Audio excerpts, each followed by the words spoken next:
Well, firefighters have worked through the night to control the deadly blaze at a London block of flats. Here's more from CGTN's Clementine Logan at the aftermath of one of the city's darkest moments.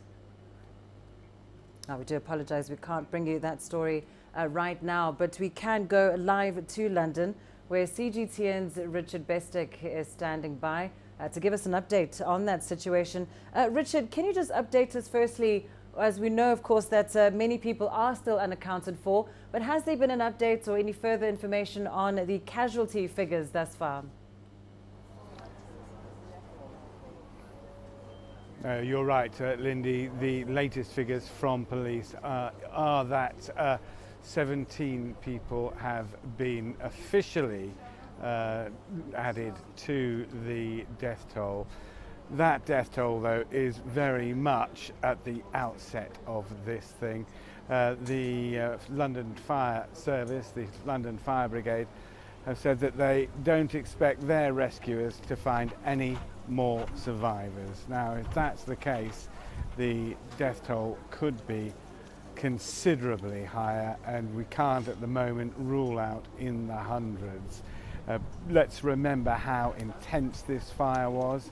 It started at 1 o'clock. It couldn't be put out by the combined efforts of 250 firefighters for some 12 or 13 hours. Let me show you what's left of that building. It'll give you an idea of just how intense the fire was.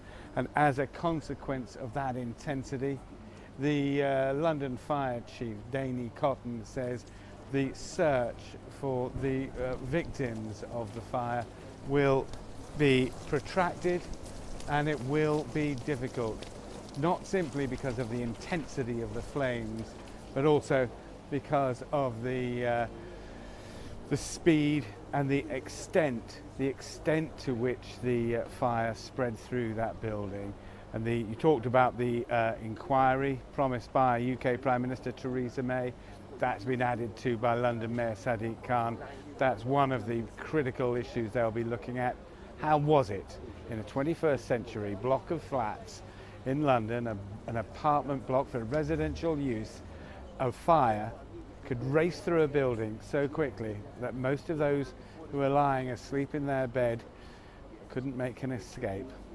And it is that very question, as you say, Richard, it's quite devastating to imagine what many people went through, and many, of course, looking to understand what went wrong. Has there been any information so far from initial investigations into the fire? The initial investigations have been peripheral.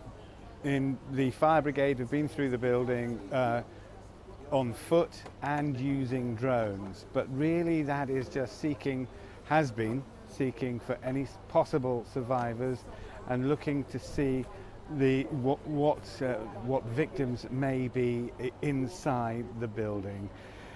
When these inquiries that have been ordered by the Prime Minister and the London Mayor actually undertake their work, they will look into two main areas. The first, of course, is how did it start?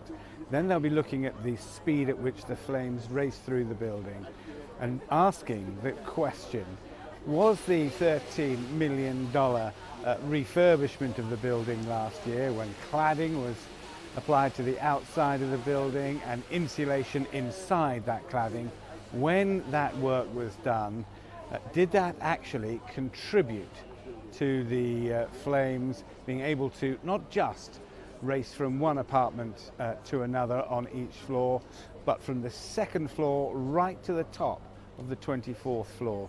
Remember, these apartments are meant to be designed so that a fire is contained within. And that is why the advice is given to residents of apartment blocks like this. If you hear of a fire, if there is a fire, stay in your apartment and await rescue. In this case, Lindy, that was entirely the wrong advice to give. Indeed, and now here we are facing the devastating outcome of that. Richard Bestick, thank you so much for joining us there from London. Let's return now to that report from CGTN's Clementine Logan Taking a look now at the aftermath of one of London's darkest moments. The charred remains of what was a day ago home to 600 people. 12 of its residents have been confirmed dead. Many are still missing. This is going to be a long and complex recovery operation, and I do anticipate that the number of fatalities will sadly increase beyond those 12. This is the moment the 24-storey Grenfell Tower block was engulfed in flames. Residents were trapped as they slept. The fire brigade says the blaze was unprecedented in its scale and speed. It's London's deadliest fire for a generation. Now people want answers. The building had recently undergone a multi-million-dollar refurbishment. Council received some complaints about the way the work was being conducted, but we will need to look much more closely at how much of that corresponds to the cause of today's fire. British Prime Minister Theresa May has promised an investigation. In due course, when the scene is secure, when it's possible to identify the cause of this fire, then of course there will be proper investigation, and if there are any lessons to be learned, they will be, and action will be taken. Dozens of survivors have been taken to hospital. Many are still searching for their loved ones. There's been an outpouring of support. Londoners have donated clothes, blankets and food. Reception centres have also been set up across the city for survivors who now find themselves homeless. Clementine, Logan, CGTN.